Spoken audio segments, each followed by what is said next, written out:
Assalamu alaikum, dear friends, and welcome to our science experiment series.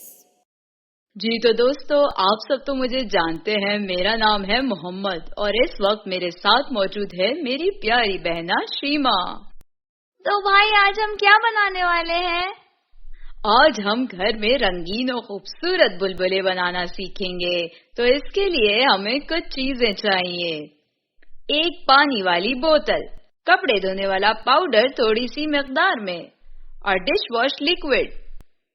محمد نے الماری سے تمام چیزیں نکال کر میز پر رکھتے ہوئے کہا، مگر بھیا آپ کیسے بلبلے بنائیں گے ان تھوڑی سی چیزوں سے؟ ابھی دیکھنا۔ محمد نے پانی والی بوتل میں تھوڑا سا کپڑے دھونے والا پاؤڈر اور ڈش واش لیکوڈ ڈالا، اسے خوب اچھی طرح سے ہلا کر مکس کر لیا۔ ایک الگ سے لکڑی کی سلاخ لی، اس کے آخر میں اسپرنگ کو گول کر کے اچھی طرح سے باندھ لیا۔ بس پھر کیا تھا، سلاخ کو لیکوڈ والی پانی میں گھمایا اور پھر جب منہ کے قریب لا کر اس میں پھونکا تو ہر طرف خوبصورت رنگوں والے بلبلے پھیل گئے۔ تو دوستو، اگر آپ بھی تھوڑی سی چیزوں سے یہ خوبصورت بلبلے گھر میں بنانا چاہتے ہیں تو اسے ضرور ٹرائی کیجیے۔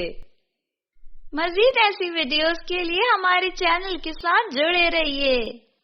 ملتے ہیں بہت جلد آپ سے ایک نئے ایکسپیریمنٹ کے ساتھ۔ ننھے امتی